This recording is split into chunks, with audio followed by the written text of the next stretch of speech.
At the outset, let me welcome each and every one of you for the third webinar on Module 2, Paper 4, Information Technology and Systems Audit. This is an exam-oriented webinar for CS Professional Program. And today we are going to see lesson 3 and 4, which is on computer hardware and software. Of your entire 11 chapters, I will repeat once again, of your entire 11 chapters, there are few chapters which is very much only oriented towards the subject, because the subject itself will be very big. And that's why they have mentioned it as overview. And if you look at this, this is your study material. Chapter 3, Chapter 4 is an overview chapter. Chapter 3 is hardware, Chapter 4 is software. And another chapter is programming, which is Chapter 5.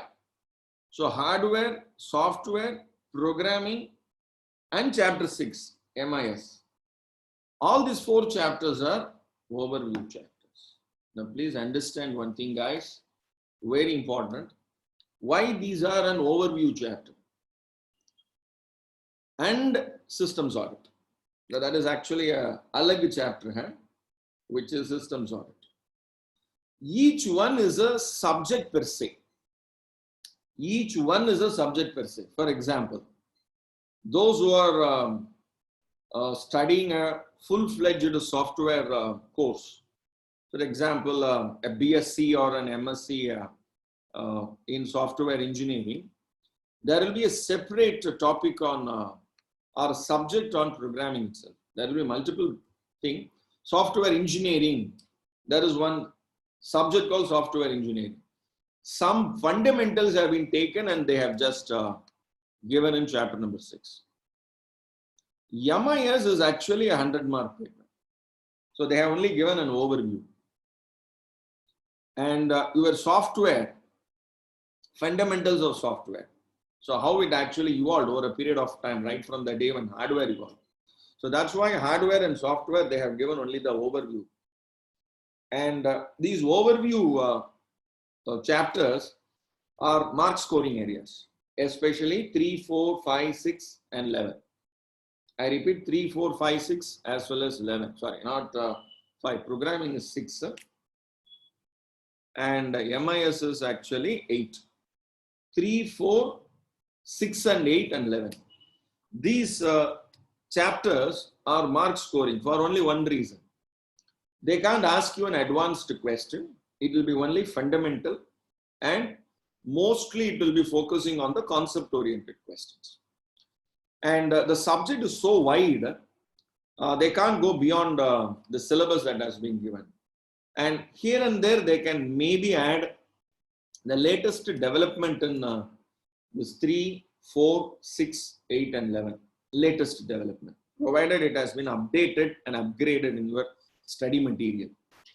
And being a old syllabus structure, my experience with institute is generally the last few examinations, the load of students, load on the students will be very less. I repeat, will be very, very less. Good. So with this very brief, let me now jump into this subject.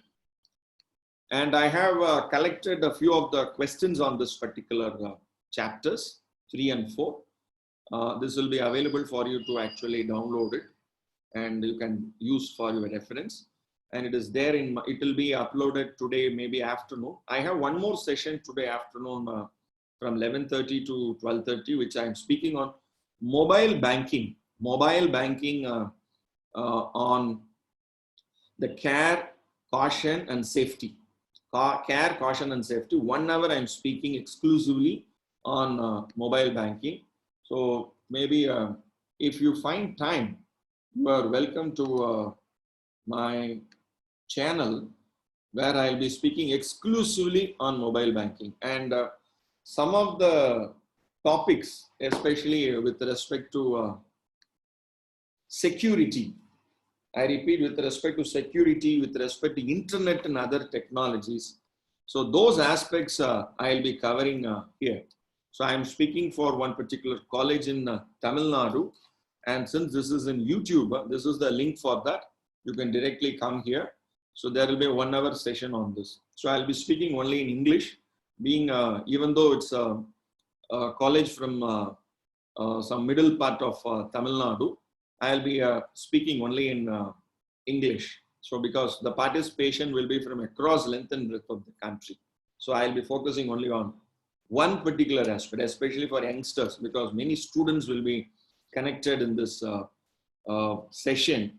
So on mobile banking, what is the, how this technology evolved over a period of time. There is a history of it, the advantages of it, and most important, the caution in using mobile banking. Check. So that is one side.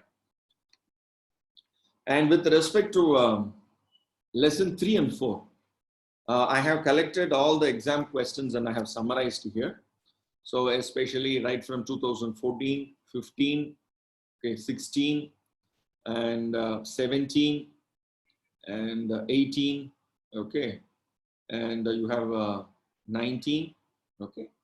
So this is your latest question on December 19. Maybe 1 year later, we are going to write an examination in December 2020.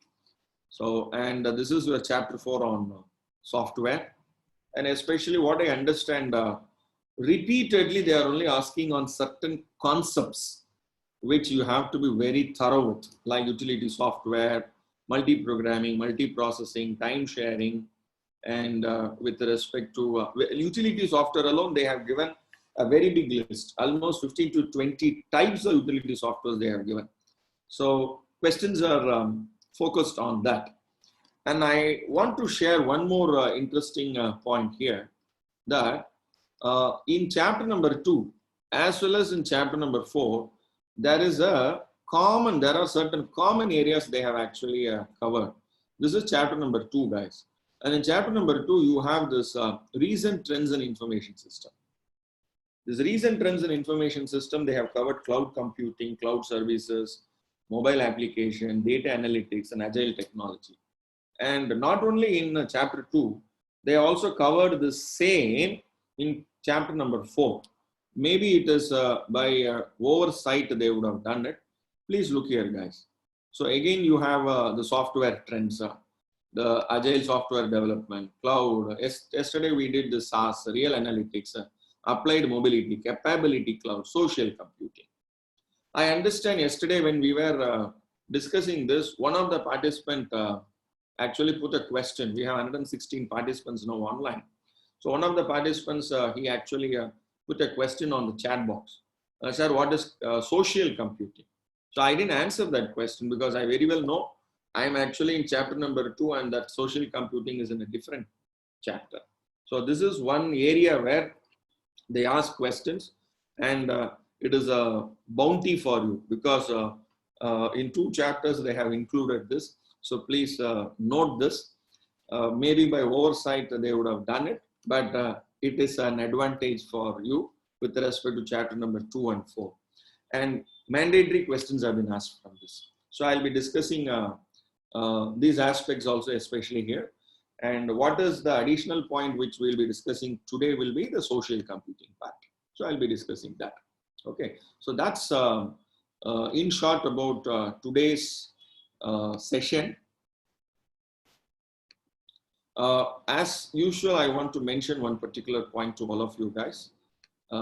Until I prompt you, you are not supposed to type anything in chat box. Anything in chat box. I am very serious about it. So don't type anything.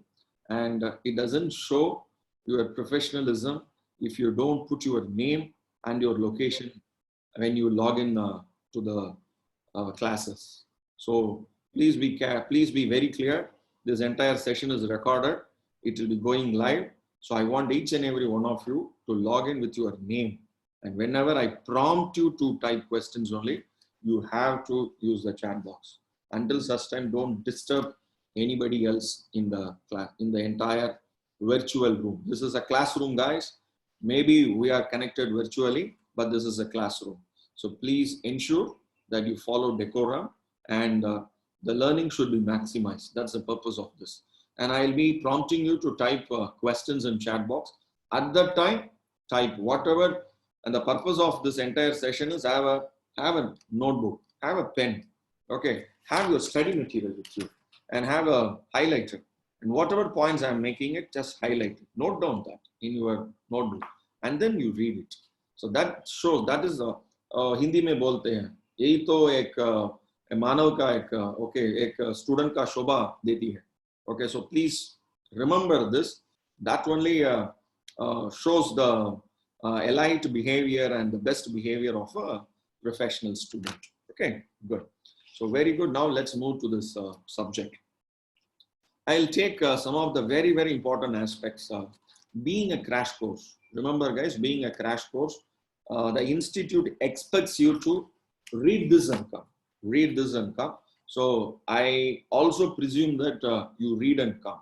But nevertheless, whenever I discuss some of the concepts, I'll be giving you the fundamental. I'll explain you the fundas, and then I'll show you what the study material is about, how you have to answer an exam also, I'll tell you. Okay, very important.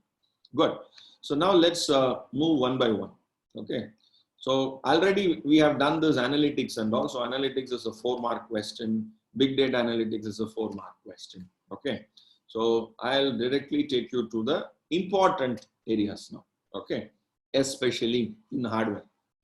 Now, all of you will think, what is so special about reading hardware?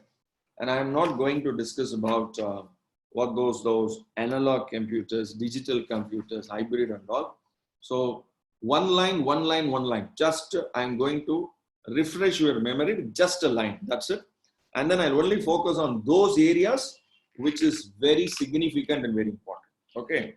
Number one. Remember, guys, analog computers doesn't use what do you call it as the binary digits. They only use the waves. For example, sound waves, light waves. Okay. Example, majority of your the medical equipments. The medical equipments are analog type equipments. Your olden phone systems are analog phones, but nowadays your analog phones are gone. It's only digital phones. The dial, all those are analog type. What do you say? Apparatus or components. So that is the fundamental difference between an analog and digital. Now, let me now take you to the most interesting part with respect to exam-oriented questions. And I want to share with you the question with respect to firmware. Okay. And firmware is given to you in page number, I repeat, primary memory, secondary memory, and firmware will form part of your hardware, software, and firmware. That also will come. Analog and digital computers, just now I made a remark. I'll once again tell you what is the page number and how you have to study that. It is in page number 55. I repeat, page number 55. What is analog and what is digital computer? Okay, now let me show you that particular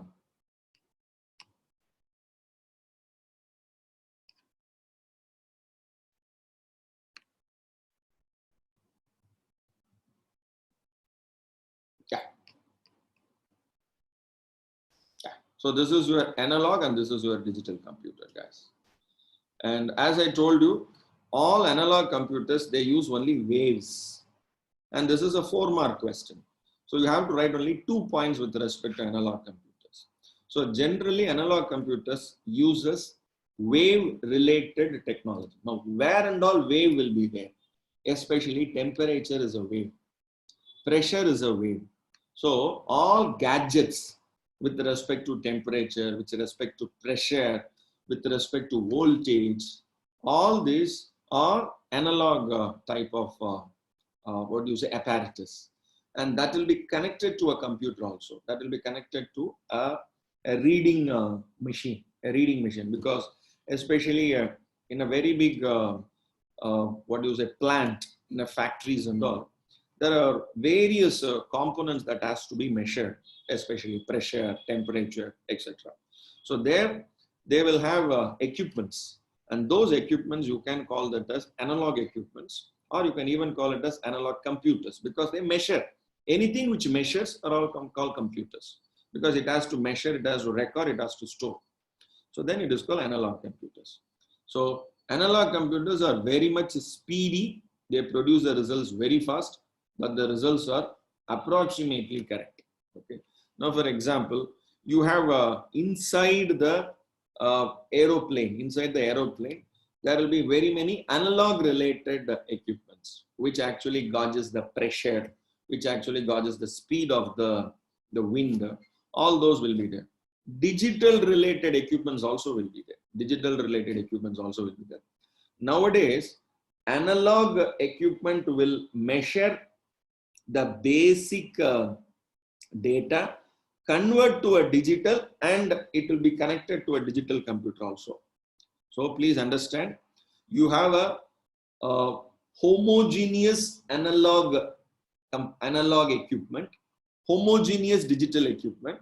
Sometimes a mix also will be there. Data will be captured by analog equipments and it will be converted to a digital equipment. So such is called as a hybrid computers. Okay, so please be clear about it. So one, tell what is analog computers. Two, examples you give about analog computers. What are the different waves? Okay, good. Similarly, digital computers, they only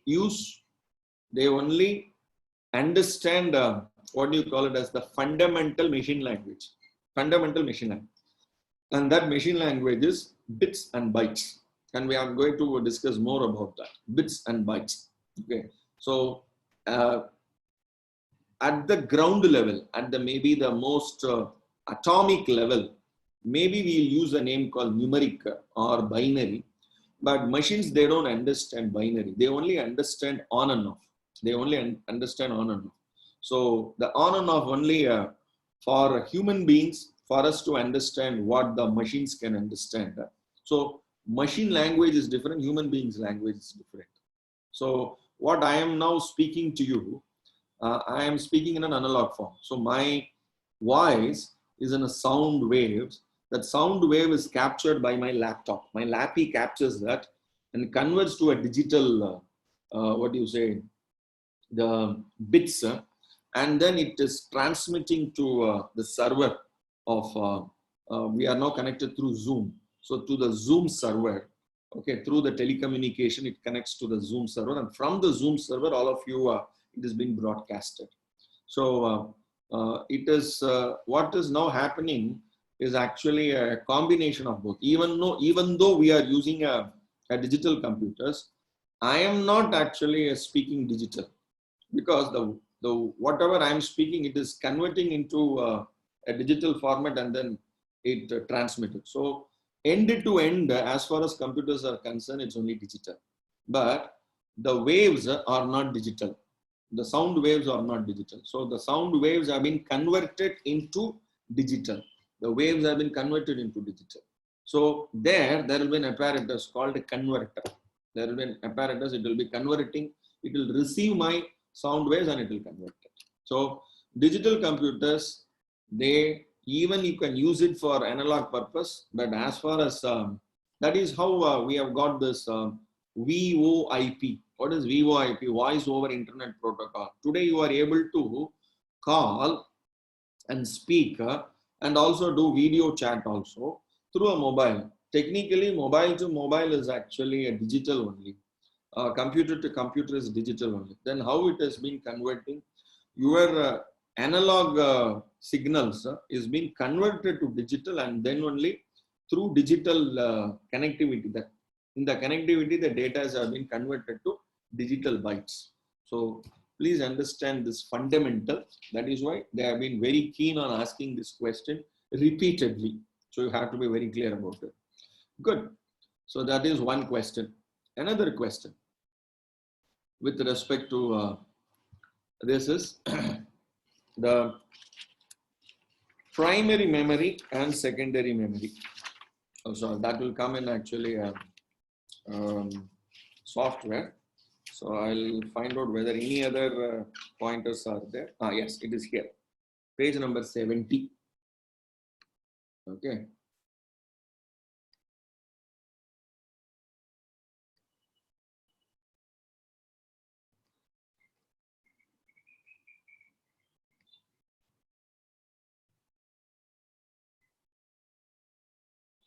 Yeah. Primary memory and secondary memory. Now, please look at this, guys. I have few slides also to show you.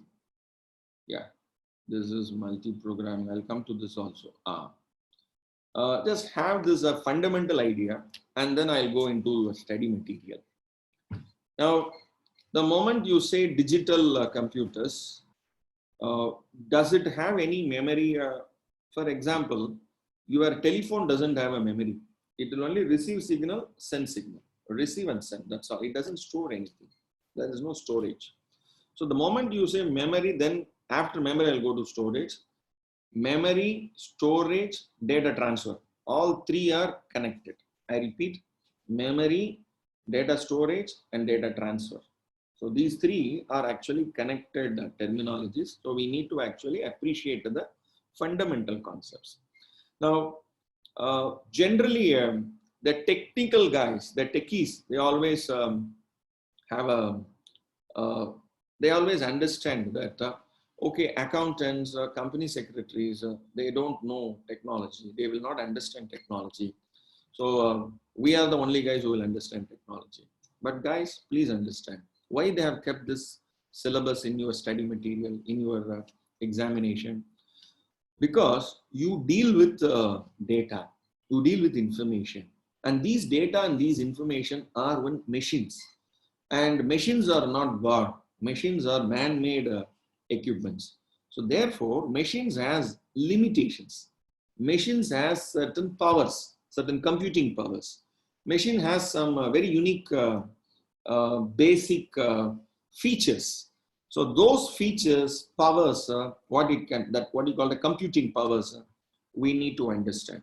Remember only two things in the entire study material. The entire material, only two things about machines. Machines and human beings, there is one fundamental difference. Remember this always. Number one. What is the fundamental difference between a machine and a human being? So that is why I'm coming for a primary and a secondary memory here. The first thing, I repeat, the first thing is the computational speed. I repeat, computational speed.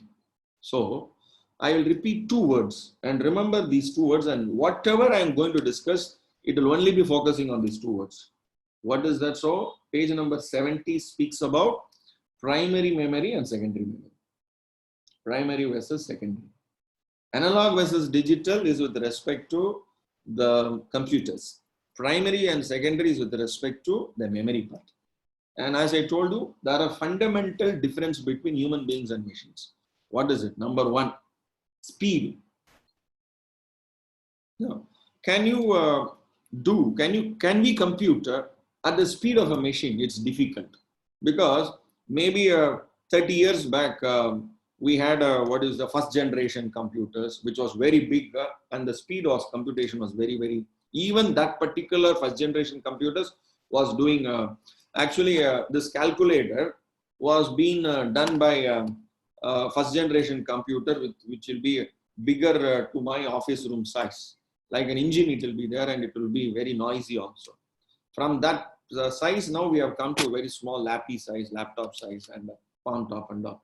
So where is that and where are we today? So what is the fundamental difference? Number one, speed of computing. So, and that speed of computing, I'll come after explaining this. Okay, what is that speed? Second is accuracy. Remember these two words always, and all your points will be based on this speed and accuracy. And I want to give one more tip, especially in this particular subject, because whenever you sit in examination, you will feel that, oh my God, I forgot that point. I forgot this point. I mean, don't see the ceiling. You try to actually comprehend with respect. I'll give you a very simple tip which you can apply for every question in this subject. Okay, number one, what is that tip? Remember this 5 words. Otherwise, I will call it as 5 wives and 1 husband. I repeat, 5 wives and 1 husband. And 1 husband is called how. H means how. And what are those 5 wives? What is it? Where is it? Okay, why is it? When is it? Okay, which is it?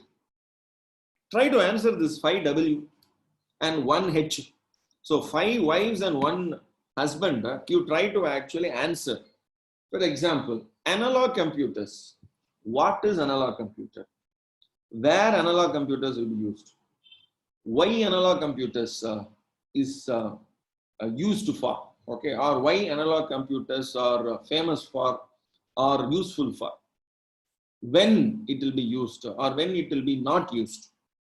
Which place or which examples you can give some, which means examples you can give. So applications, which areas it will be applied. How? So how refers to maybe the process, steps. So data capture, what data it will capture, in what measurement it will capture. So now you have got 5 points. I mean 5 plus 1, 6 points.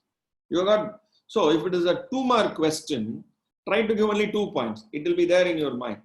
If it is 4-mark question, 5-mark question, you don't know what to write.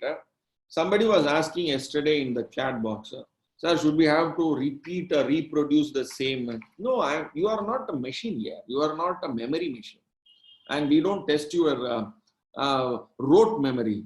You want to, are you like a robo in that robo film, Shankar's film, the Rajinikanth will do? He will take one book, he'll just scan like this, and then he will, the entire data will be there inside here. You know, are you, is the examination system is going to test you that? No.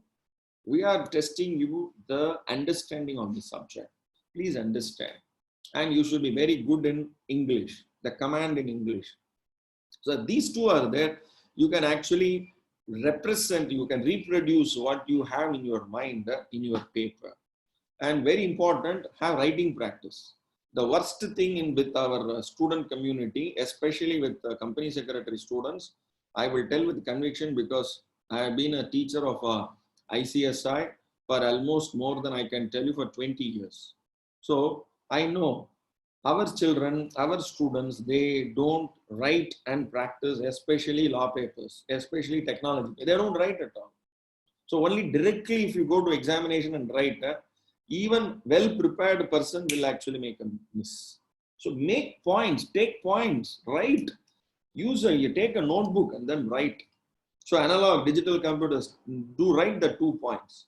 What is that? What, which, why, how, everything you do it. Okay, very important. Now come to this primary and secondary memory. Very simple. Secondary memory means permanent storage.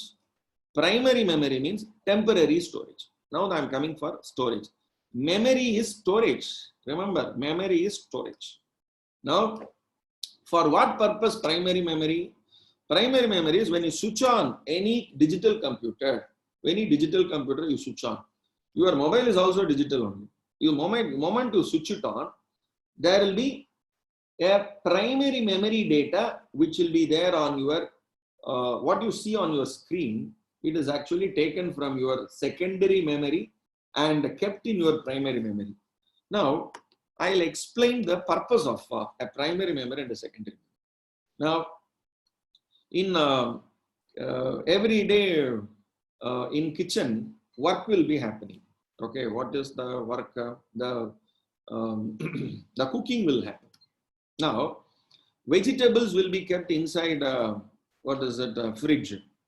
The various items will be kept in the respective cupboards and the places and all. Now, when you have to actually make cooking is actually a process, preparation. So what people will do is, so their mother, sister, okay, aunt, okay, or grandma, how that cooking preparation, And even if you try to actually do cooking for yourself, you take all the items and then keep it next to you. Keep it next to you. Similarly, vegetables. It is in a fridge.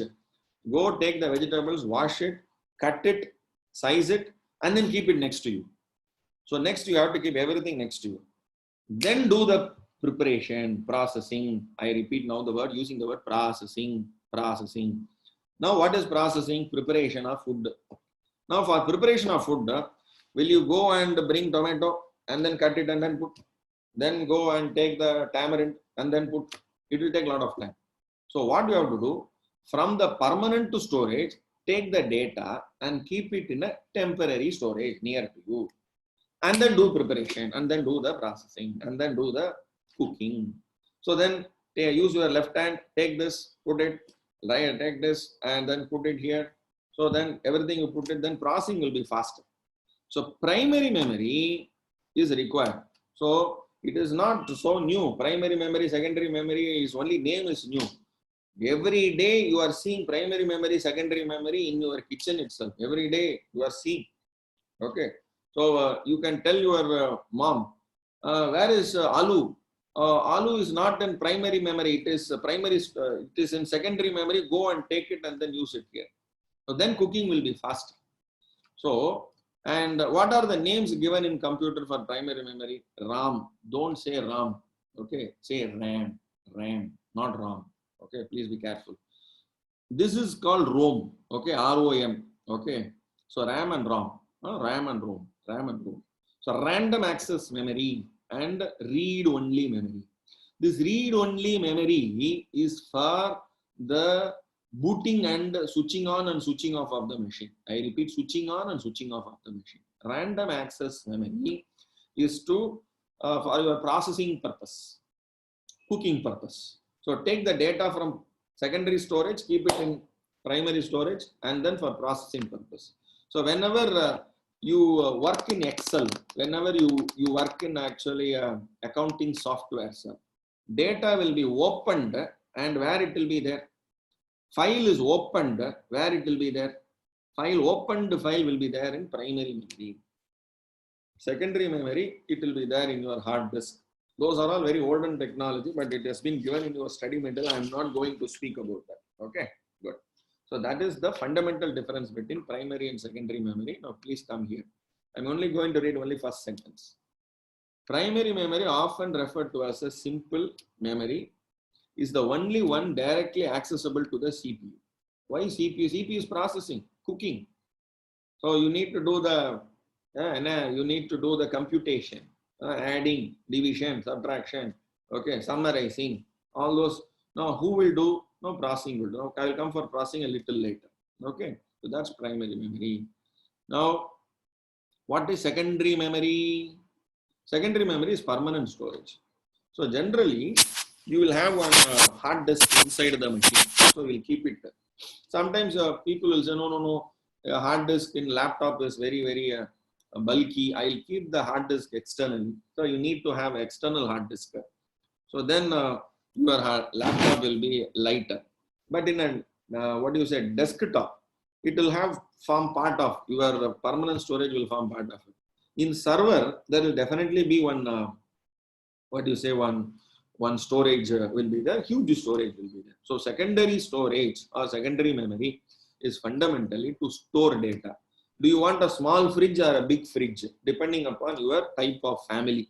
If there are only 2 people or 4 people in your family, you may have a small fridge. If you have a family of 9, 10, 15, 20, okay, so you live in a colony where all of your relatives are all there, then maybe you may need a bigger fridge. So the auxiliary storage, secondary memory, permanent storage, all same only. Okay, different names they use. Okay, try to use this, try to speak, try to interact with your friends.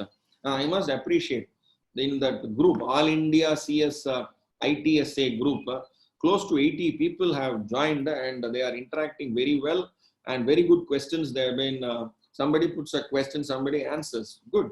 So this is the purpose of this particular group, and you must utilize it. You must lever it properly in such a way that I want all the group members to score minimum, because this is a 100-mark paper, to score minimum 60 to 70 marks in this paper. 60 to 70 marks.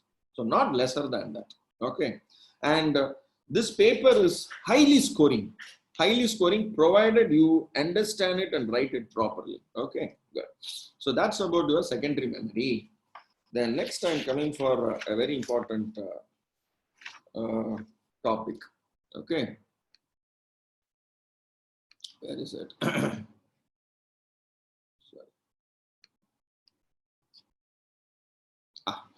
So I'll come for this because this is a very, very popular question. And people, they actually misinterpret. Okay, so let me now take you to that most popular question, which is multiprogramming, multiprocessing, and real-time processing.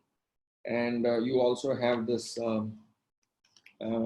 online processing, okay, and utility software.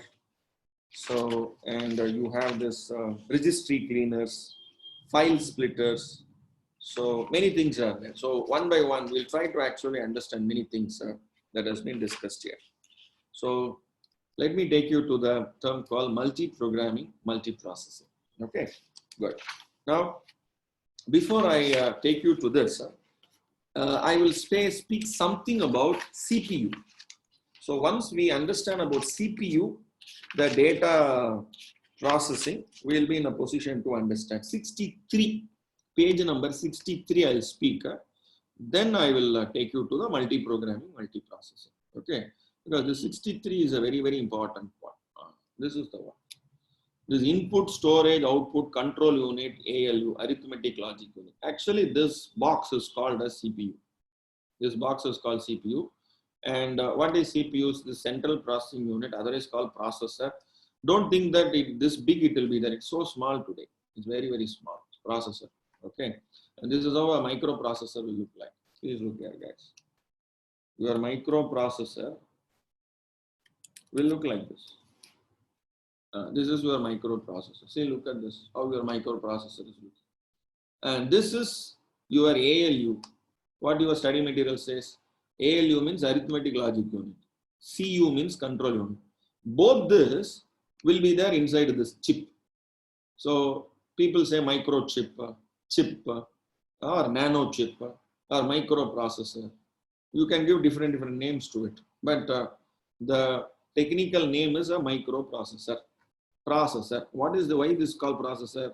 This is the real cooking. The real cooking happens only here.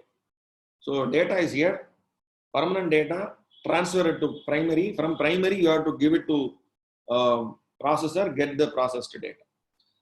Microprocessor will not store data. I repeat, guys, microprocessor will not store data. But you give data to it, it will do multiplication, division, addition, comparison, all stuff it will do.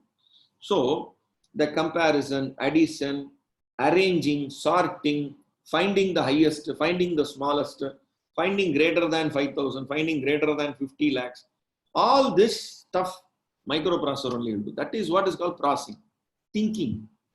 So this alone is a 100-mark paper. Generally, the software engineering students, they will study about microprocessor alone as a 100-mark paper, and this control unit alone they will study as 1 chapter or 2 chapters. Arithmetic logic unit alone they will study as 2-3 chapters. But you are only studying for only 4 lines. So that is where the real challenge is. That is where the real challenge is. The subject is so big, but you are expected to understand all this. And remember, today's processor is there in every digital equipment. In your mobile also, you have a microprocessor. Your processor is there. Inside this, a processor is there. Without processor, you can't expect a mobile to do some processing, comparing, sorting. Okay. So all this is not possible. It only the processor can do. So what processor is, and what is the functions of it, and what are those 2 components? Once we understanding multiprogramming, multiprocessing is very easy. Okay. So please look here. This is called CPU.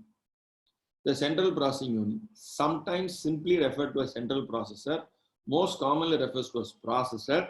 This is the brain of the computer where most calculation takes place. You need not write more than this here, and you are not expected to write more than this also. So as I told you, processor does processing, it does calculation, it will do logical calculation, it will do arithmetic calculation, it will do comparative, it will do the comparisons. So it will do the Boolean algebra, it will do the algebra. So all stuff is actually built inside. It is been built inside. So how it has been built, it is a different concept, and you have so many other things that will come into a CPU. One or two has been kept in your study material. So I'll just explain that alone. Okay, but please understand, your CPU has two parts. One is called the ALU, another is the control unit. Okay, one is called ALU, arithmetic logic unit, another is called the control. And control unit, for example, please remember, this processor is like a family, and in a family, generally mother-in-law will be there and daughter-in-law will be there. Mother-in-law only will do the instruction, daughter-in-law will execute it. Okay, but together only family can be run. Sometimes daughter-in-law may not know what to do, mother-in-law will instruct. So control unit is mother-in-law, and arithmetic logic unit is the daughter-in-law. So what control unit will do? It controls all other units in the computer. Okay, receive, come in, go there, do the computation, receive, give. So receive, give, receive, give, receive, give. The control unit will go, okay, come, go there, come back, come. So all this control unit will do. An arithmetic logic unit will do all the calculation, the stuff. The real work is done by the daughter-in-law. Please look here, calculations are performed in the arithmetic logic unit of the CPU. Addition, subtraction, multiplication, division, simple. I'm just giving you some examples, but it is a very, very complex. Microprocessor is not as you think, it is as simple it is. It is a very complex thing, and it requires so much of study required, and I'm only giving you some fundamental about it. I'm only giving you a fundamental. Okay, so it can do many things. Okay, so ALUs will do the calculation, and when you say calculation, there are many. So it can it do a mathematical calculation? Yes. Can it do trigonometric calculation? Yes, it can do. So all this is inbuilt into it. So what is robo? Robo is actually, it can do everything. You have seen the Shankar movie. It can do calculation. It can it will store data. It will go and search the stored data. Searching. So searching is also a logical unit only. Okay. So arithmetic also it will do. Logic also it will do. So that is an arithmetical logic unit. So it is not only it does arithmetic. It also does logic. Okay, good. So control unit and arithmetic logic unit will work together. Okay, control unit alone is not CPU. Arithmetic logic unit alone is not CPU. Control unit and arithmetic logic unit together is only CPU. Now you read this. So from storage, it will go to control unit. From control unit, it will go to ALU. ALU, it will again come back. There is another arrow mark should be there. Two side arrow mark should be there here. From control unit, because you have to enter, you cannot directly. It will not go to ALU. ALU is behind mother-in-law always. So what mother-in-law says, it will do the work and it will give back to mother-in-law. And mother-in-law will give to storage. Now what is this storage called as? The storage is called as primary storage. That is RAM. RAM, not Ram. Ram to Bhagavan. Okay, good. So nice. Now I'm taking you to the storage part. Now there are two things you need to understand about storage. So now you have understood this stuff very nicely. I'm taking you to the storage part. Okay, what is the storage part? Please look at this part. After this, I'll take you to the other stuff and all. Okay. Your data storage, for example, you have stored your data in hard disk, okay, or in a pen drive. Okay, people say my pen drive is 8 gigabyte. My pen drive is 16 GB. Okay, so what is GB? It is related like this. So 8-bit is called 1 byte. For example, Gopal, Krishna, Raju. That's my name. Gopal is Gopal. Both of 5 characters, 5 characters. So Gopal is 5 bytes. Space is 6th character. Krishna, Krishna. So 5 plus 1 space 6 plus 7. Okay, KRISHNA. So 5 plus 1 6, 6 plus 7 13. Gopal Krishna is 13 byte. I repeat, Gopal Krishna is 13 bytes. Okay, so very interesting. So for example, I love India. I space LOVE space INDIA. So I love India is actually 12 characters. So space is also a character. So I'm just giving you how these bytes are connected. So then you have kilobytes, which is actually 2 power 10. Data storage will be in multiples of 2. In multiples of 2. Why 2? 2 means binary. That is why 2 power 10. Megabyte is 2 power 20. Gigabyte is 2 power 30. 2 power 40. 2 power 50 petabyte. 2 power 60 exabyte. 2 power 70 zettabyte. 2 power 80 yottabyte. Okay. So, and this is called KB, capital K, capital B, capital M, capital B, capital G, capital B, capital T, capital B, capital P, capital B. And that's what your study material also says. Please look here. Yeah. There is it. This here. Okay. Capital KB, GB, PB, TB, ZB. Okay. Good. So, yottabyte and exabyte, zettabyte, yottabyte.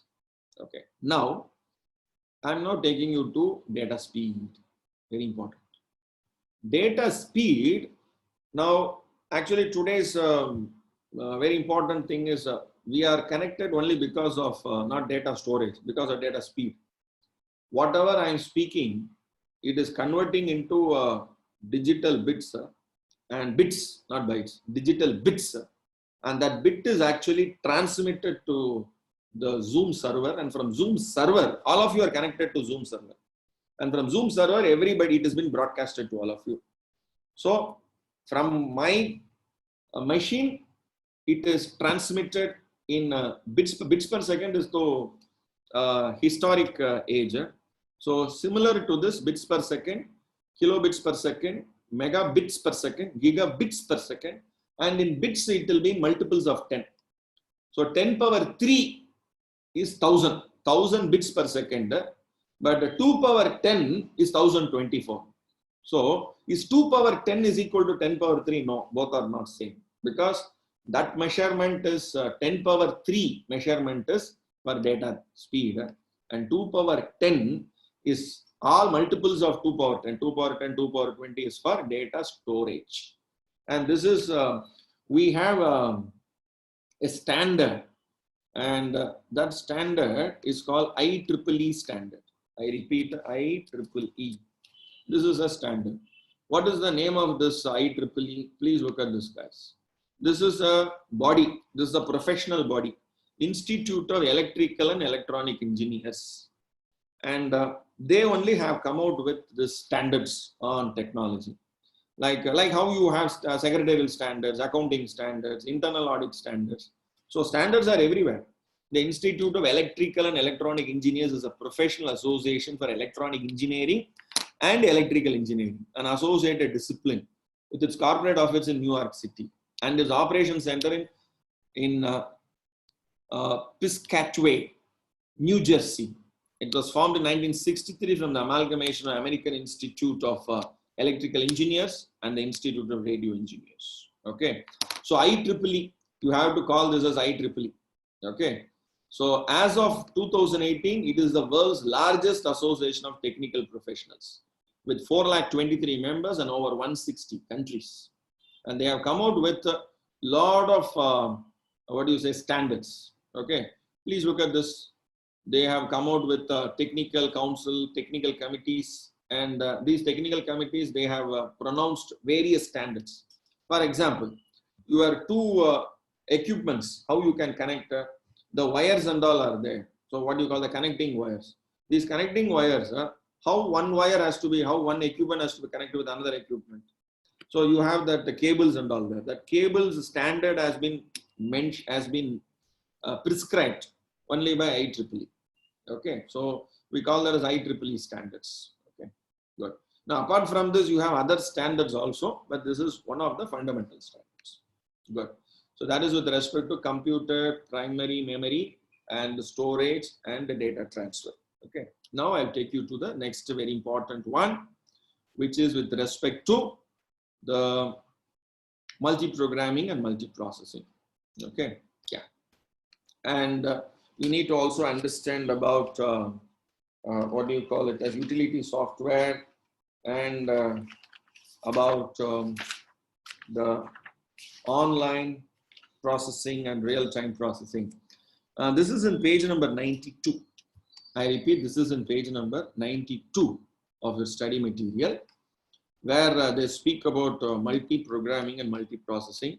And generally, students, what I understand from the answer papers, they try to actually mix these answers. Okay, so please be careful when you actually answer this question. Okay, right. So firmware is here. I'll come to this also. Types of processing also I'll come. Yes, this is very important. All these are very important topics. Okay, one by one, let me come. So this is in page number 90, multi-programming, multi-processing. Okay, so I'll just show you one diagram and then I will explain to you what it is. Please look at this, guys. We understood CPU. That CPU will have what are the components in CPU? Mother-in-law and daughter-in-law. What is mother-in-law? Mother-in-law is control unit. And what is daughter-in-law? Daughter-in-law is arithmetic logic unit. And there is a cache memory which I should have explained to you, because in between primary memory and secondary memory, there is another memory called cache memory. Cache memory is actually a lightning speed calculation purpose. There is used. It is actually called a temporary storage.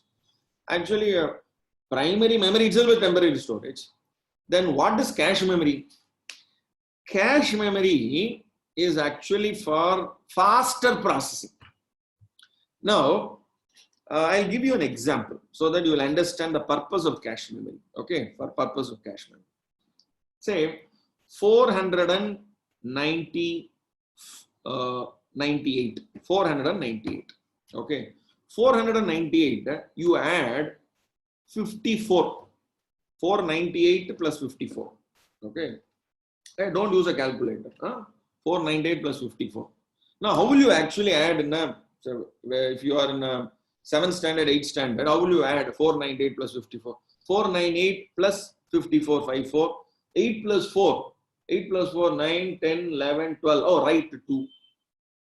Write 2 and then carry over 1. So carry over 1. So 498. 9 plus 1, 10. So 10 plus 5, 15. So again 5. Carry over 1. 1 plus 4, 5. 552. Got it. Now, I have to write this during the processing. There will be a processed, sub-processed, half-processed, half-baked data and all will come. That I have to keep it somewhere. Will I keep it in primary memory or will I have to keep it in during the processing? I'll keep it near itself. Okay, for example, I'll give you a very practical example in kitchen itself, because those are the examples which you can actually understand. So say you have a kitchen and you have in kitchen is so small, so you can't do the cutting, sizing, cleaning and all in kitchen. So you go to hall, and in hall only you do the cutting, sizing, cleaning and all. And once it is ready, say mother-in-law does the cutting, cleaning and sizing. Daughter-in-law does the cooking work. So when cooking is done, will daughter-in-law every time will go to hall and bring that and then do the cooking? No. So she will actually go bring that, keep it next to her, do the cooking, and maybe in between she may need some additional pans and some more thing. So they have to shift all those stuff and all. So they'll have that container, lid, they get all those stuff they need to keep it. Then only the processing will take place. That is cache memory. And cache memory is temporary, what do you call it, as a memory, which will facilitate faster processing. Cache memory will facilitate faster processing. And more the cache memory, faster the RAM. That is why in price-wise, hard disk, I repeat, hard disk. Sometimes when you actually buy a computer, the configuration will be like this. HDD, hard disk drive, okay, 1 TB space. RAM, okay, 2 GB, okay, 2 gigabyte, okay. Cache memory, okay, cache or just cache. Cache, they will say, for example, 256 MB and 512 MB. More the cache, the computer is faster. But just from 256 MB to 512 MB cache memory, the price of cache memory is very, very costly than the RAM. The RAM cost or the cache memory cost. RAM and cache memory cost, you cannot compare with respect to space. RAM 1 GB additional will cost you maybe 2000 or 3000. But 1 GB of cache will cost you, 1 GB of cache memory will cost you 5 times or 10 times of the same size of primary memory. Why? Cache memory forms part of processing. Good. Now come to multiprocessing. Multiprocessing means it is not one processor, more than one processor. I repeat, multiprocessing means not one processor, more than one processor. Now where I will use multiprocessor? That means more than one mother-in-law, more than one daughter-in-law. So where I will use? Only when you need more computing power. Okay. Please look here now. Multiprocessing is the coordinated processing of programs by more than one computer processor. This is the only word you need to understand. All other are same. More than one processor is called multiprocessor. More than one processor is called multiprocessor. And it is also called as parallel processing. Now, where it will happen? Supercomputer. For example, you are actually going to launch a rocket. Okay, you are going to launch a rocket. Launching a rocket requires a lot of computational power, huge computational power. So there, can I use my ordinary Apple Lappy or what do you say, a Dell desktop? That will burst actually, because computational power will be huge, because the rocket has to go in a straight line. Generally, it doesn't go in a straight line. It will start in straight line. After that, it will go in a trajectory mode. Trajectory mode means it will slowly bend. Why it is slowly bending? Because of the gravitational pull. It will not go straight. It will slightly bend because of the trajectory mode.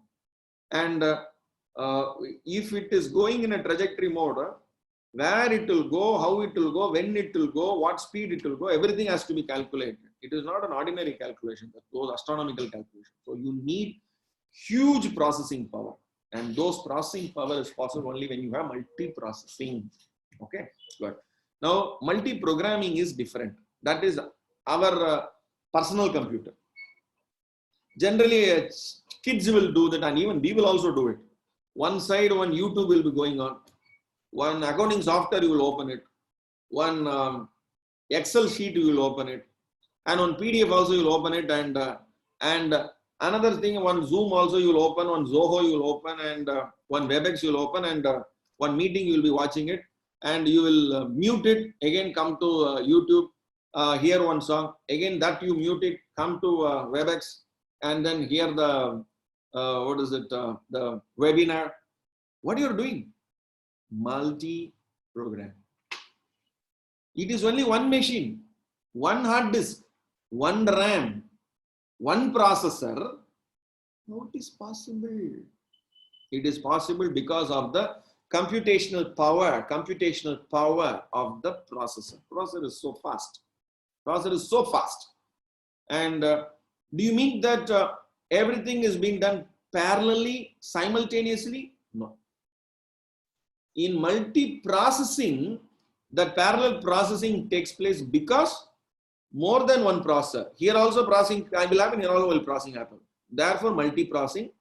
Therefore, parallel processing. But here, single processor, single mother-in-law, single daughter-in-law. How multiple processing will happen? No, but it will have multiple hands, like Durga Devi or Lakshmi. It will have multiple hands. Durga Devi, that Kali Ma Devi will have a lot of hands, no? So like that, it will. You have to give one data, process, and it will give. It will do so fast. And there will be 10 programs which will be giving information to the processor to do the processing. It will do in nanosecond. It will do in picosecond. Picosecond means 1 divided by 10 power 12. Nanosecond means 1 divided by 10 power 9. Okay. Microsecond means 1 divided by 10 power 6. Millisecond means 1 divided by 10 power 3. So the processor will do in picoseconds. 1 divided by 10 power 12. What is 1 divided by 10 power 3? 1 second divided into 1000 pieces. That's called 1 millisecond. What is 1 divided by 10 power 6? It is called 1 microsecond. So that means 1 million. 1 second you divide into 1 million pieces. Is it possible to chutki? This is called a chutki. Can you make 1000 chutkis in 1 second? It is difficult. Humanly not possible. But that is the lowest speed. 1 millisecond is the lowest speed for computer. What is microsecond? In 1 second, it can do 1 million activities. 1 million activities. That is microsecond. That itself is slow. That and all 10 years back, 15 years back processor. Today, nano processors, pico processors are there. That means 1 divided by 10 power 9. Pico processor 1 divided by 10 power 12. So that means 1 divided by 10 power 9 is called 1 billionth of a second.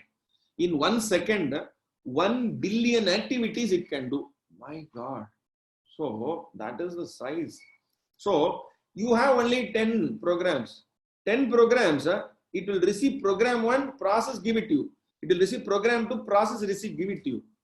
All the 10 will look as though everything has been happening simultaneously. You are wrong. It is not happening simultaneously. It is happening in nanosecond time. Therefore, you get a feel that there is a multi-programming happening. Multi-programming happening. So, multi-programming is a form of parallel processing. It is form, but it is not parallel processing. In which several programs are run at the same time on a uniprocessor. What is uniprocessor means what? In multiprocessing, it is uniprocessor? No, it is more than one processor. Where multiprocessing will use? I am a company secretary, I am a chartered accountant. Do you need a computer with multiprocessor? It will be 40 lakhs or it will be 4 crores. Do you need that? No, you don't need it. Who needs it? The specialized systems like rocket launch, okay, research and development. There I may need it. For my business use, for my professional use, I don't need a multiprocessor. I only need a uniprocessor which can do multiprogramming. That is sufficient for me.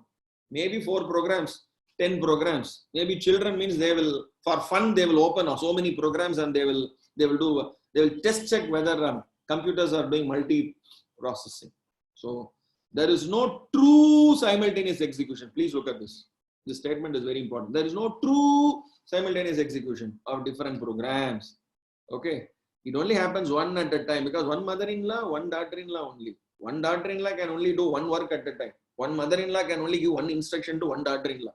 So one arithmetic logic unit, one control unit. But daughter-in-law and mother-in-law is so fast.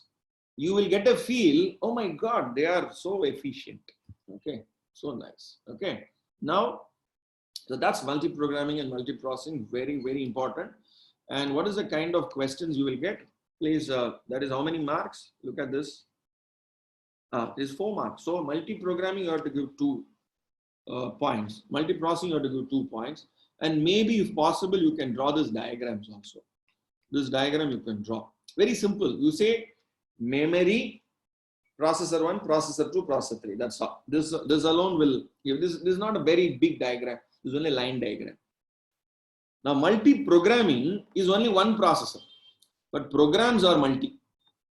Multi programs, but only one processor. CPU means only one, uniprocessor.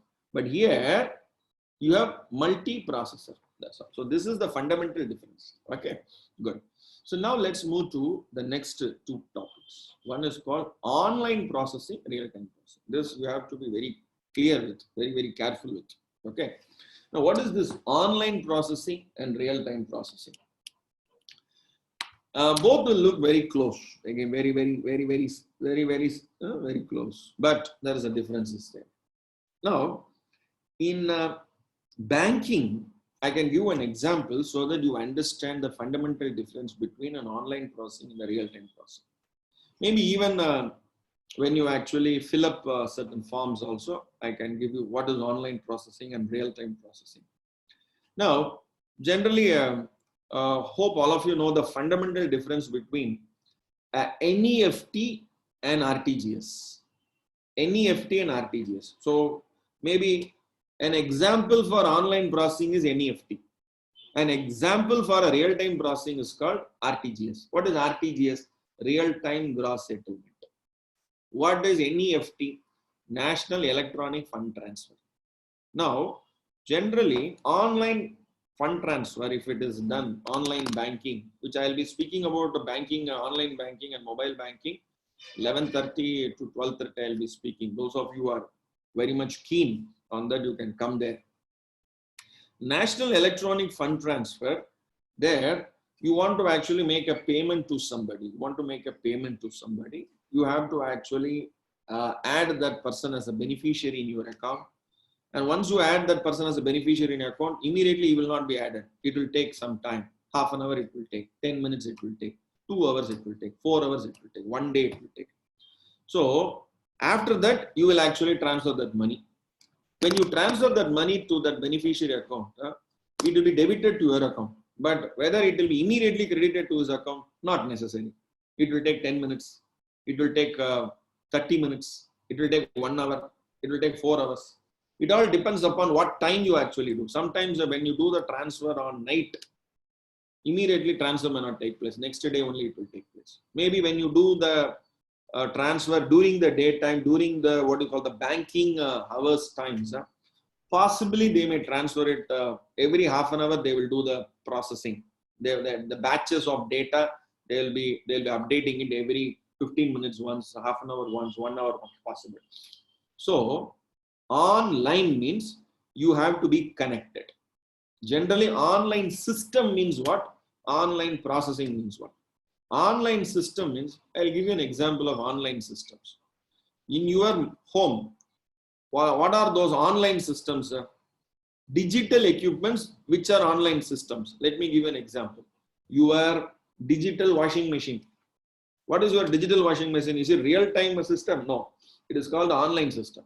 First, you have to switch on the machine, open it, put all the old clothes or the dirty clothes in it, put the water, put the Porapo, okay, Porapo, you put that Surf Excel in it, and then you have to select the program.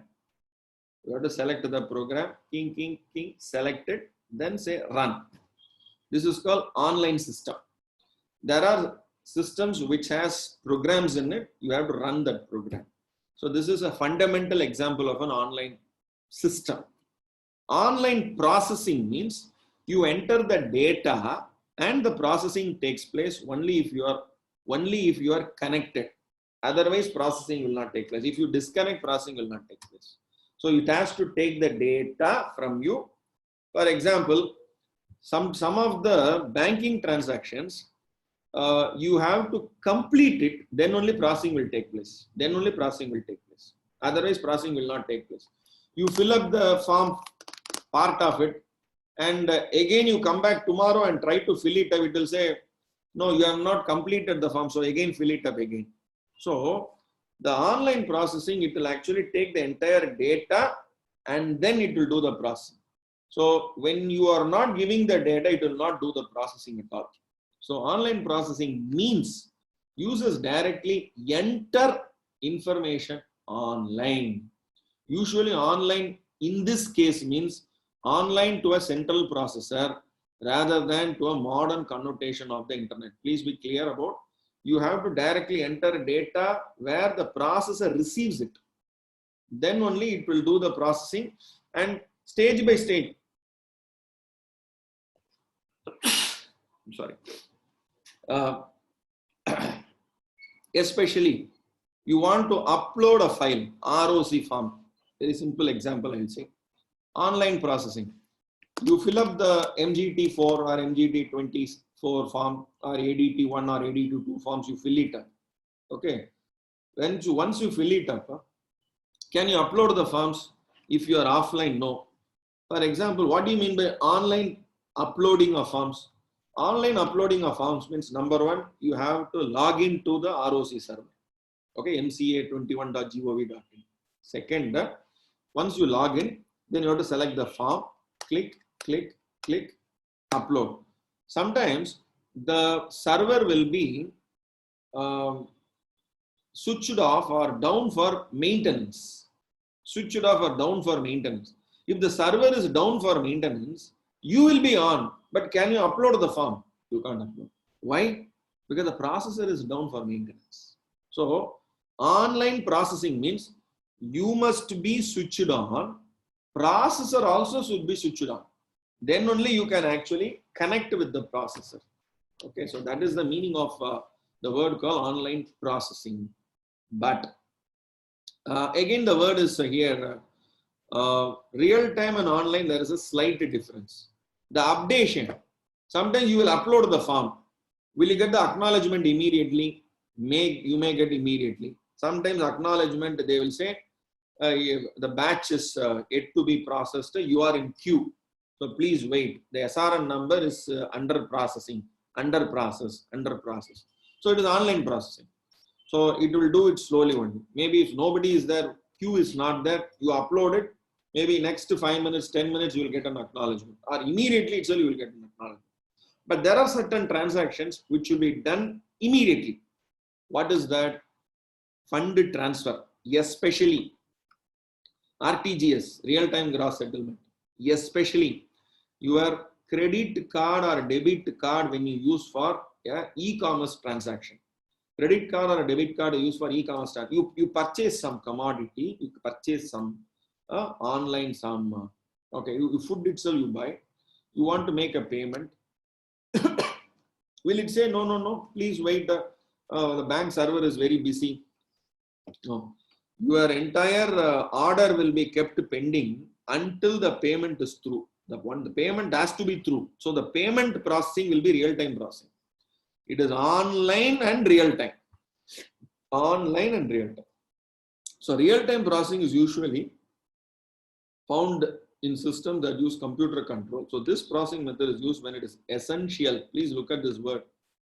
That the input request is dealt with quickly enough so as to enable to control and output properly. Example, e-commerce transactions. Number one, RTGS, real-time gross settlement. In real-time gross settlement, the minimum transfer of fund from one account to another account is 2 lakhs.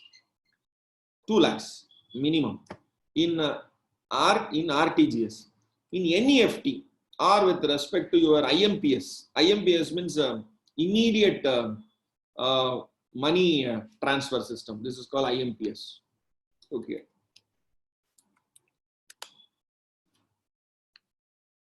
IMPS. Okay, immediate payment service, IMPS. This IMPS, what is the minimum and maximum? Minimum amount and maximum limit. Please look here. The maximum limit is 2 lakhs. You can't transfer from your, what do you say, Google Pay or from your Paytm, one account to another account. Maximum is 2 lakhs. But in RTGS, the minimum itself is 2 lakhs. You cannot use RTGS for less than 2 lakhs. Okay, IMPS. So please be clear about these fundamental distinctions. So therefore, whenever the serious transactions, huge transactions, fund transfer has to take place between two parties. For example, 10 lakhs has to be transferred. 10 lakhs transfer can be done through NEFT also, can be done through real-time processing also. The real-time processing, if it is done, the moment it is debited my account, the other party will be credited to his account. So that's called RTGS. So he has given some examples about it. So, but the best example is, please be clear about a banking example about real-time processing. So real-time processing, online processing, multi-programming and multiprocessing. So please have the fundamental difference about this. Yesterday, somebody was asking about social computing. Okay, and this comes on the trends of computing, because we already did this yesterday. That is software trends. As I told you, the software trends is there in page chapter number 2 as well as in chapter number 4. So agile software development, cloud, real analytics, mobile applications, all this we have already done the stuff yesterday itself. The social computing, this was a question that was asked yesterday with somebody, but I didn't answer for the only reason because that was a chapter 2 question. Maybe in study material he hasn't understood that we are doing chapter 2. Rather, he has opened chapter number 4. Now, chapter number 4, they have added one more, social computing. Now, I want to share with you an interesting example with respect to social computing. Now, what do you mean by social computing? Now, you have all this social medias, okay? So many are there. All are social medias only, whether it is LinkedIn or Facebook or okay, Snapchat, whatever it is there, Twitter, everything or social media. But what's so special about it? Very, very important. I'm going to speak about this, very important.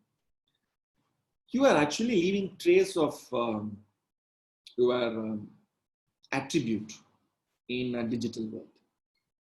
You are, that's called social computing. And analyzing that is social computing. I'll give you an example. Say, doing data analytics using social media traces or tracks is called social computing. Example number 1, you go to a site, what is a site? Well, let's say you go to Google, you go to a search engine called Google, and you actually search for Mumbai to Delhi flights. You just click it. You get a listing of Mumbai to Delhi flights on a particular day.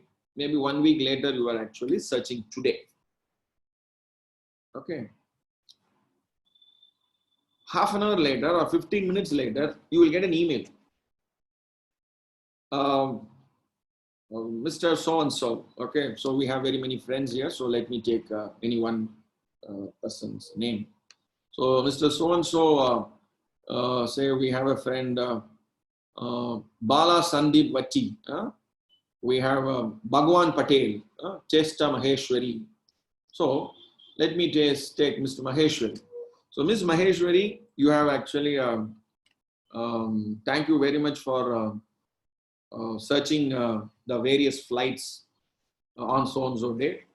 These are all the various options available for you to actually stay in Delhi on that particular day. So he'll give some 10, 20 stay options. Don't forget to visit Bikaner Wala in Delhi for sweets. There will be one advertisement. This is called social computing. So what is social computing? You use a lot of tools, gadgets to collect the data, to collect the data's attributes of the users who leave traces of their likings and dislikes in social media platforms. And that will be collated, and at the back office, it will actually create a profile about you. You dislike what do you say, non-veg foods, you like vegetarian foods, your favorite spots, your favorite places, your favorite actor, your favorite tourist spots, or do you like old songs or new songs? YouTube will tell more about you. You give me your laptop and then I browse the YouTube.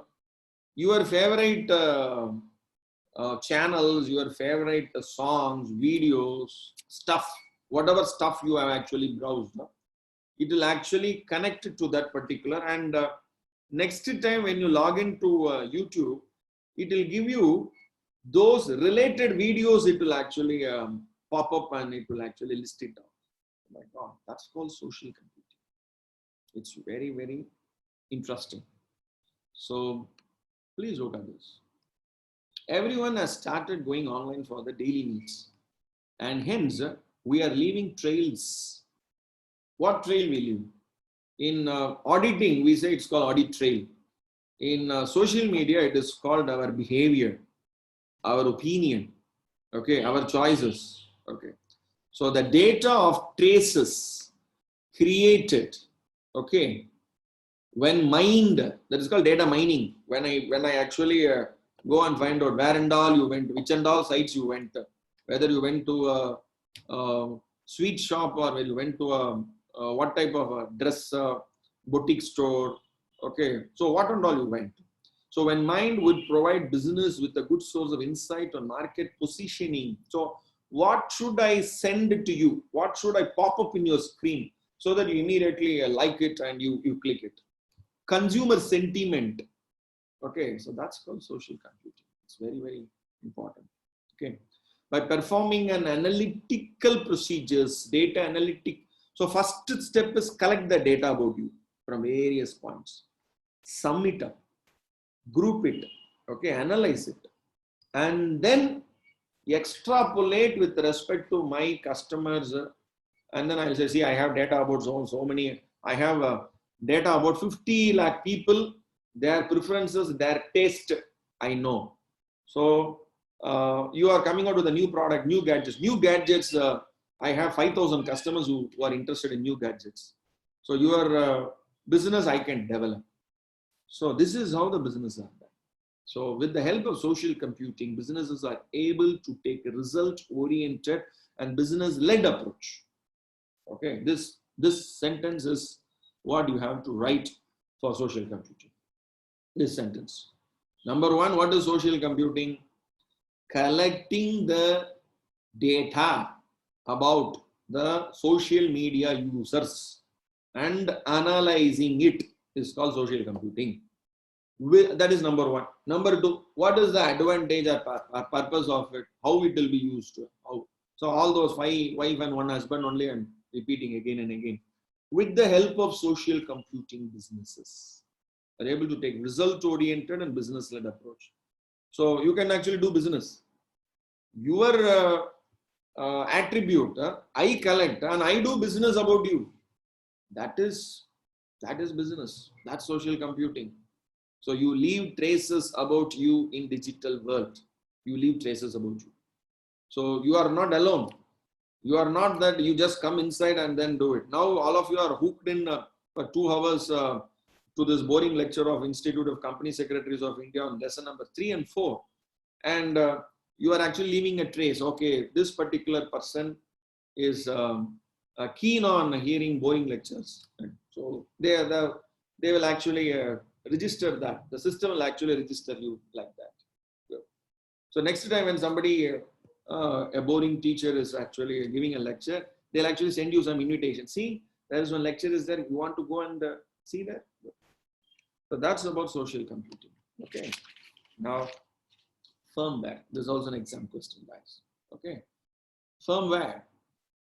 Please look here.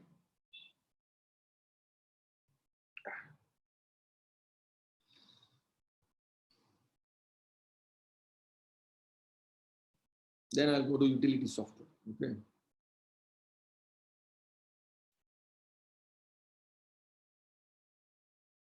Firm. What do you understand by firmware? Explain. So we know hardware, we know software. But what is firmware? Hardware is what you can see and touch. So whether it is hard disk, whether it is a monitor, whether it is keyboard, whether it is mouse, whether it is a processor, microprocessor, all are hardware. What is a software? A software which actually runs the system, operating system, application software. So multiprogramming, multiprocessing, okay. So online processing or real-time processing. Okay, so many things we have discussed. But what is a firmware? Is something between these two. Okay. So let's see that in page number 90. All of you, please look at page number 90. This is 91 and this is 90. Yes. Firmware is a combination of hardware and software. So it's in between. There are computer chips that have data or programs. Recorded them are firmware.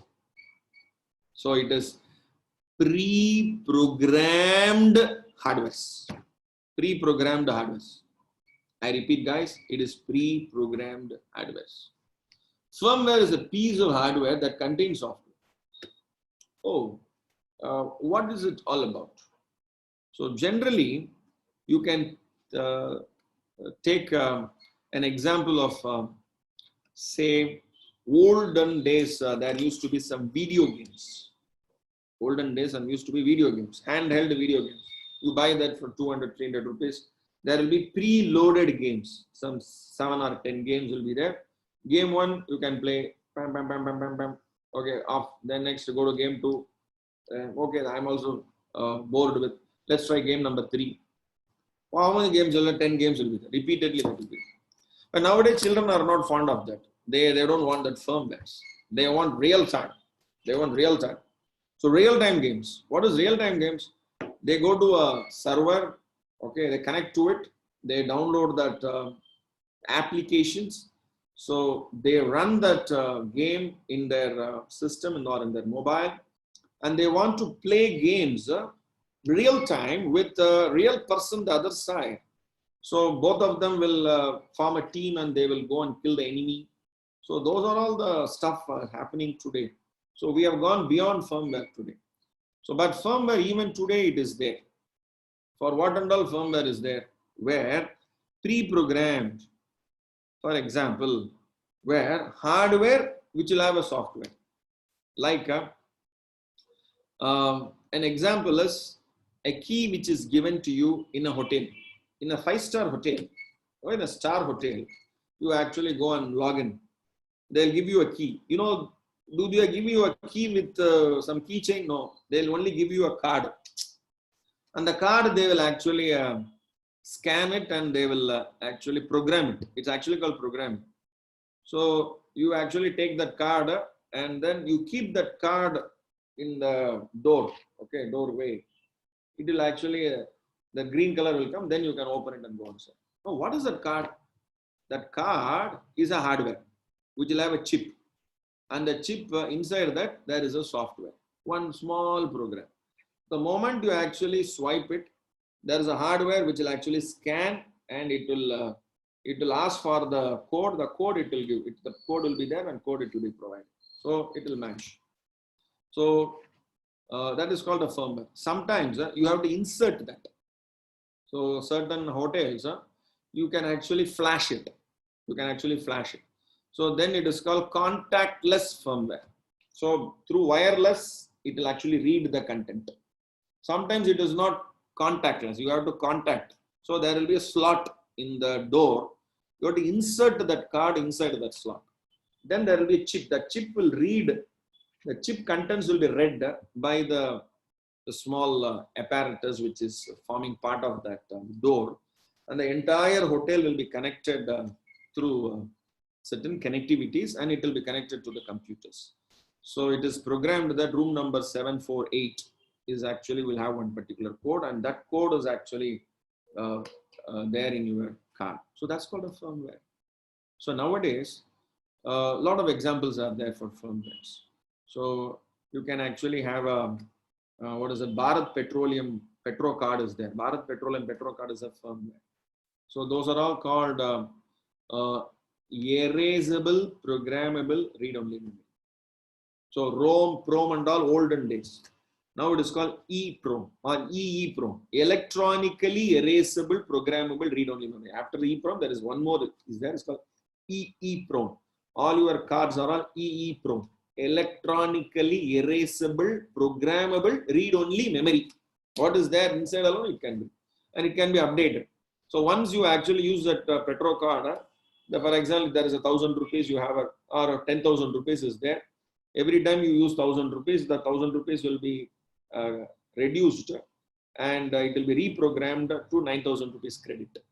Okay, so that they will actually use that card, and your EEPROM will be upgraded to that level. So that's the firmware. So that is about firmware. So number one, what is firmware? It is a combination of hardware and software. Number two, what are types of firmware? Don't write all this. You write EEPROM, erasable, electronically erasable, programmable, read-only memory. Number three, where and all you can use firmware. Today, firmwares are used in India. The firmwares are used in for petrol bunks in the form of petro cards, HP petro cards or BP petro cards. Number two, can be used for the hotel suite rooms for opening and closing of the doors. Okay, for securely opening and closing of the doors. So these are the applications of firmware. Maybe all other stuff you can just read and then upgrade yourself. Okay, good. Now, before I take you to one more topic I want to discuss. After that, you can put questions. So we have 150 participants online. You can now put your questions in chat box. So let me answer a few of the questions. And the questions should be only from chapter 3 and 4. Okay. Questions should be only from chapter 3 and 4. And those of you who are going to type your queries in chat box, remember to type your name, location, and then your question. Name, location, and then your question. Okay. So you can type it in your chat box, whatever questions you have. So the last but not the least, I want to share with you questions on utility softwares. Okay. Yes. This is a very popular question, and they ask a lot of questions on utility softwares, especially examples on utility softwares. Please look here. Registry cleaner software, that is actually utility software. It's a 2-mark question. Okay. Then what is utility software? List out different categories. Okay. So this is actually a popular question in exam. Okay, good. So let's see what it is.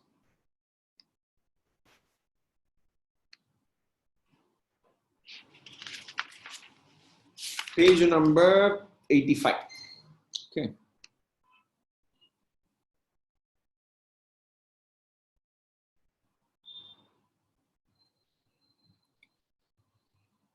Yes. So utility software. This is an exam question, guys. Generally, you have an operating system which is forming part of your hardware, and without an operating system, a machine cannot be switched on or switched off, and machine cannot be operated at all.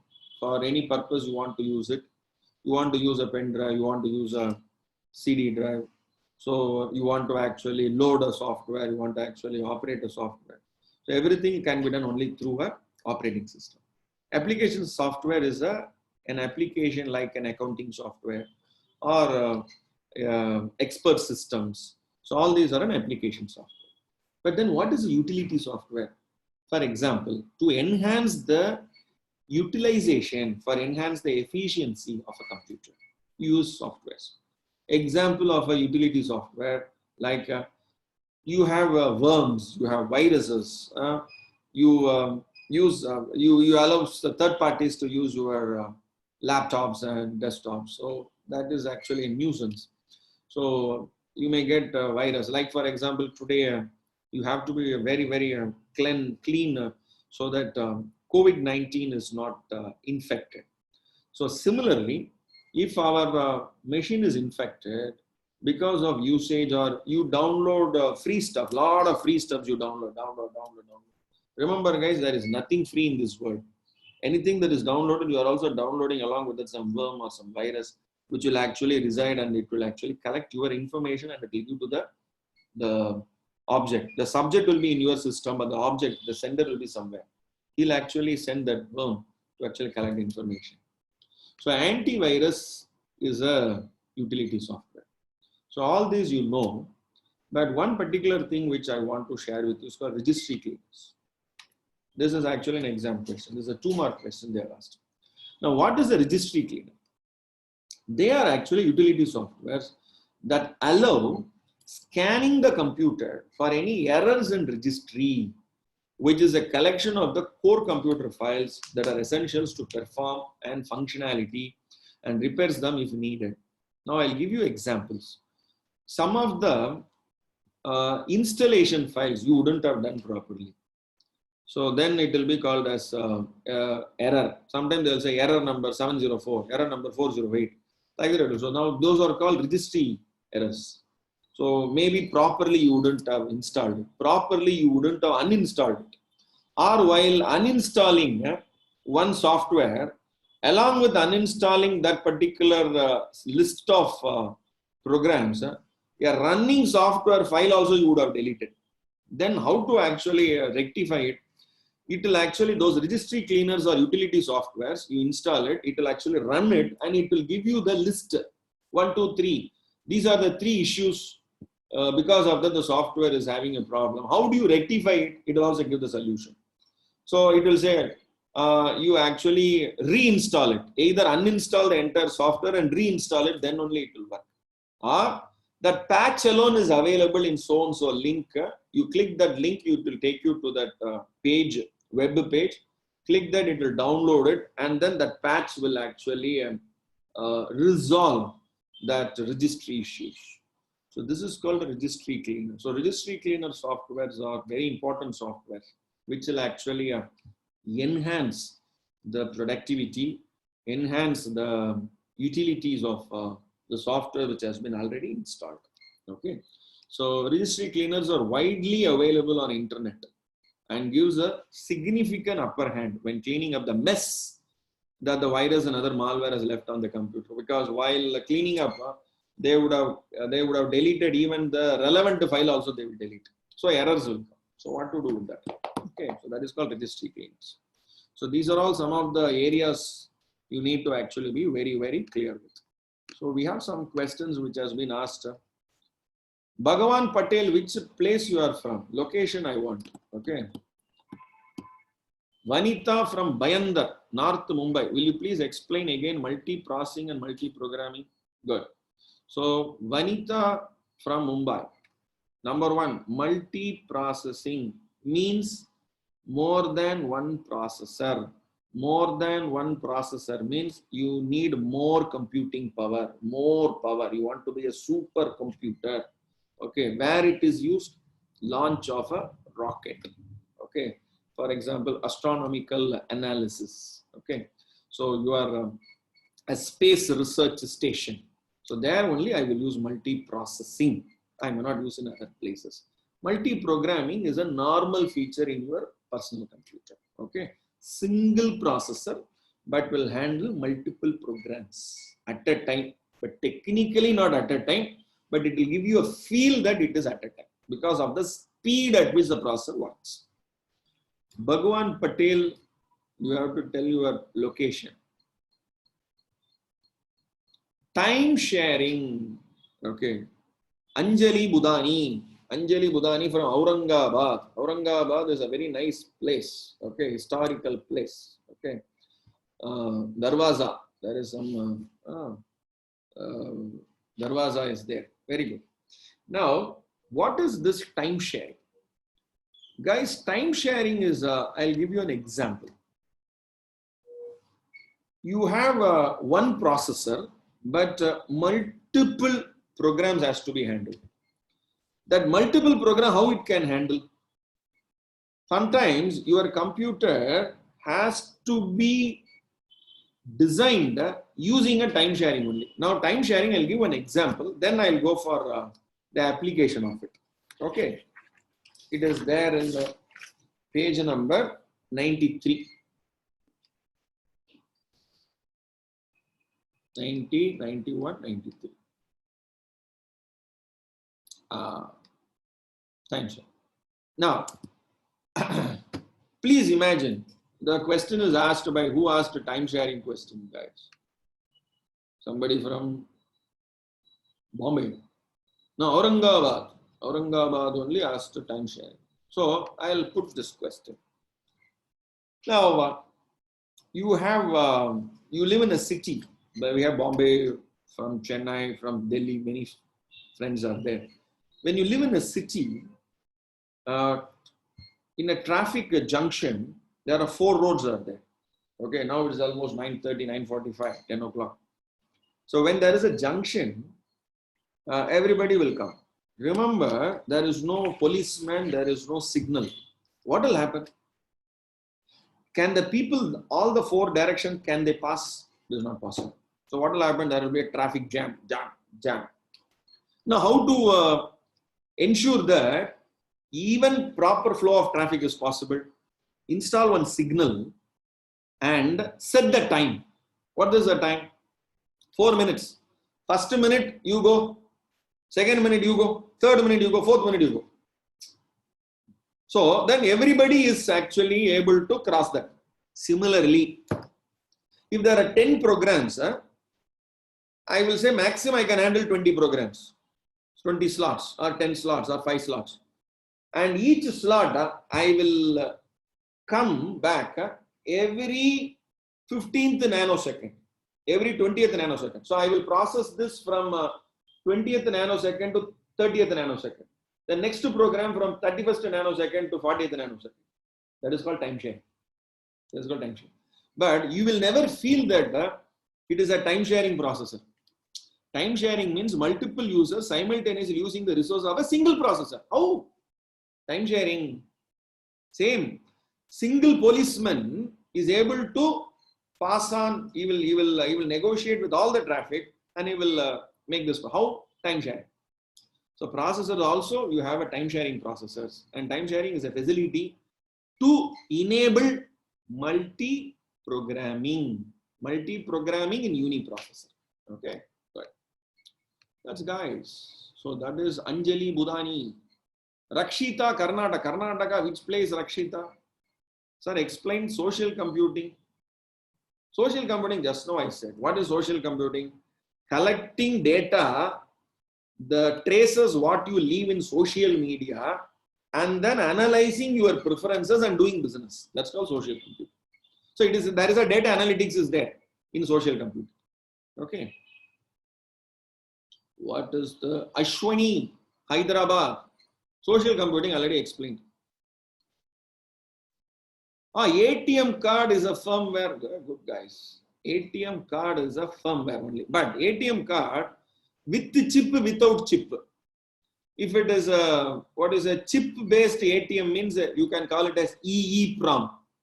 If it is that black color, what do you say, that magnetic strip is there, you can call it as maybe PROM, programmable read-only memory, because some program is there, and if it is erased, that card is gone. So that is why people go now for a chip-based ATM. So ATM card is a firmware. Very good. Usha Sri. Oh, Jagadish from Hyderabad. You are right here. Priyanka is asking one question from Chennai. Whether the classification of computer on the basis of generation size is important exam point of view. Very old question mark. If you want, you can read it. That is all.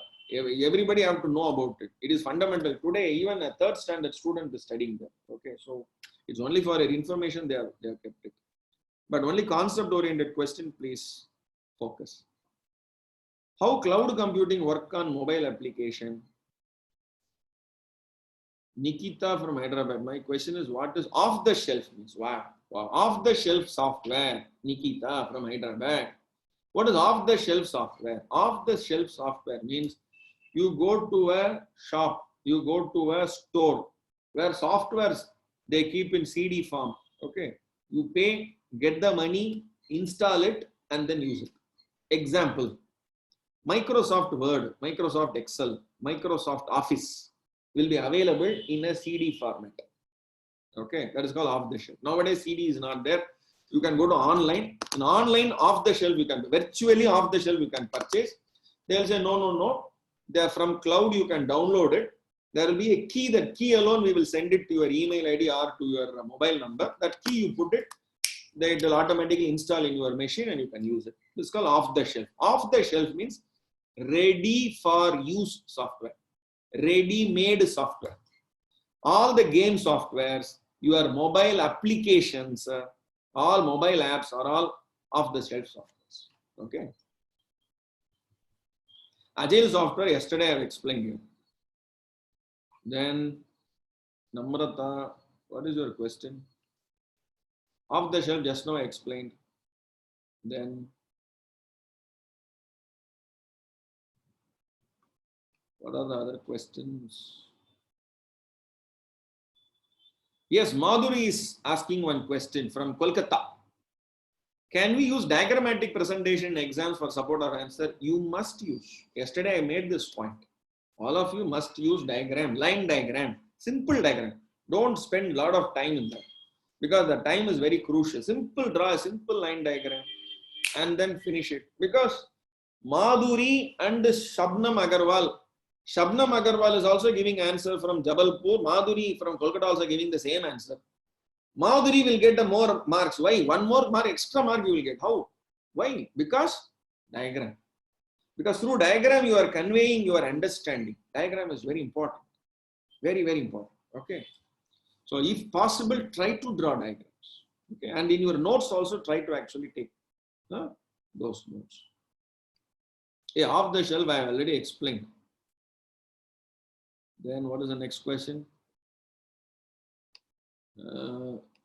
Repeat questions. Anyhow, all this will be available in recorded format. You can again see that.